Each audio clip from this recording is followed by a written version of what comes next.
Assalamualaikum warahmatullahi wabarakatuh. Kami dari kelompok pertama akan membahas tentang ruang lingkup dan cabang-cabang kajian filsafat. Sebelumnya perkenalkan dulu anggota kelompok kami, saya Fani Saptarini, kemudian ada M. Alvin Adi Rizky dan Hamam Miftah Khairuddin.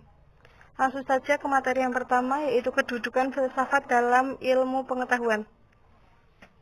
Filsafat merupakan induk dari pengetahuan yang membahas sesuai dengan apa yang telah dikaji dan diteliti di dalamnya.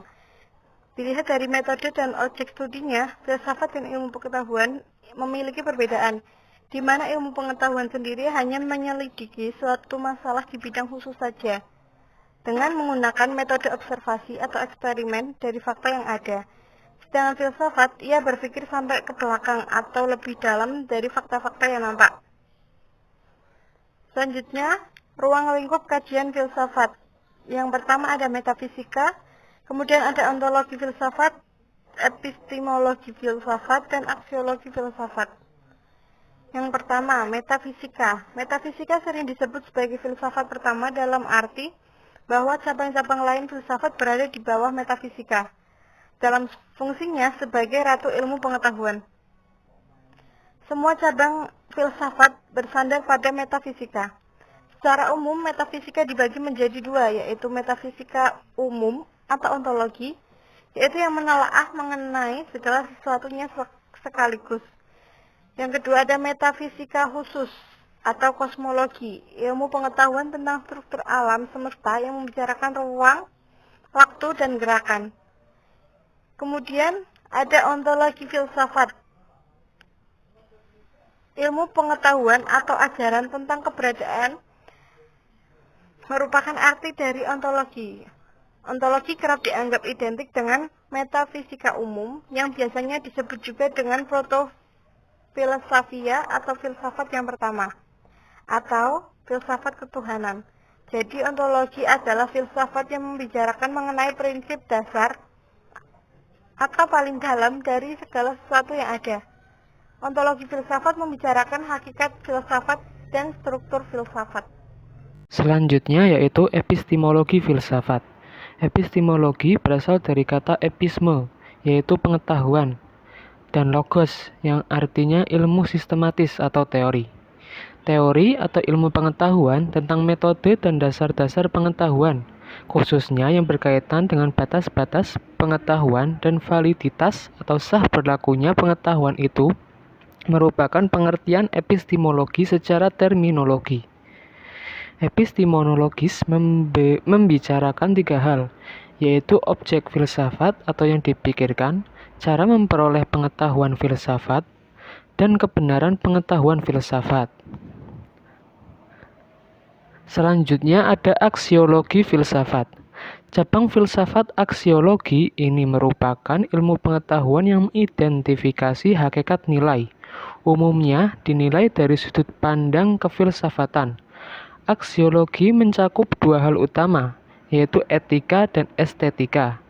Di aksiologi filsafat ini menguraikan dua hal, yaitu kegunaan pengetahuan filsafat dan cara filsafat menyelesaikan masalah. Selanjutnya yaitu cabang-cabang kajian filsafat. Adapun cabang-cabang dari kajian filsafat tersebut yaitu filsafat manusia atau disebut juga dengan psikologi filosofis. Dalam filsafat manusia ini dicari sebuah pemahaman tentang filosofis mengenai keberadaan manusia lewat analisis kegiatan-kegiatannya. Selanjutnya yaitu teori pengetahuan atau istilah lainnya epistemologi. Dapat didefinisikan, teori ini merupakan studi kritis dan refleksif mengenai hakikat serta kondisi pengetahuan manusia. Selanjutnya yaitu filsafat moral atau dapat disebut juga dengan etika. Objek material yang digunakan dalam filsafat ini adalah kegiatan manusia yang dilakukan berdasarkan kehendak. Sedangkan objek formalnya berupa prinsip-prinsip tingkah laku manusia yang dapat mengarahkan tindakannya pada tujuan akhir. Selanjutnya, teologi natural. Dalam teologi natural ini bergulat dengan eksistensi Allah dan juga kodratnya. Secara filosofis, kita mempertimbangkan hal-hal yang terbatas, serta menetapkan beragam pembuktian mengenai eksistensi Allah sebagai penyebab pertama dari semua yang ada. Setelah itu, teologi ini akan meneliti mengenai kodrat Allah, metafisika yang berperan sebagai teologi natural disebut ilmu ilahi atau scientia divina. Selanjutnya, cabang-cabang filsafat sangat khusus. Adanya cabang-cabang filsafat khusus merupakan penjabaran lebih lanjut dari cabang-cabang filsafat yang telah terurai seperti di atas. Keanekaan filsafat mengenai bidang khusus menjadi mungkin, sebab para ilmuwan mengandaikan sebuah pemahaman mengenai esensi objek spesifik yang ditelitinya. Selanjutnya yaitu logika.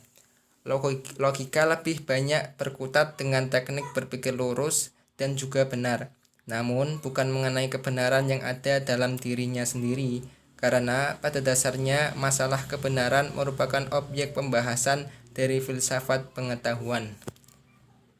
Sekian, terima kasih. Wassalamualaikum warahmatullahi wabarakatuh.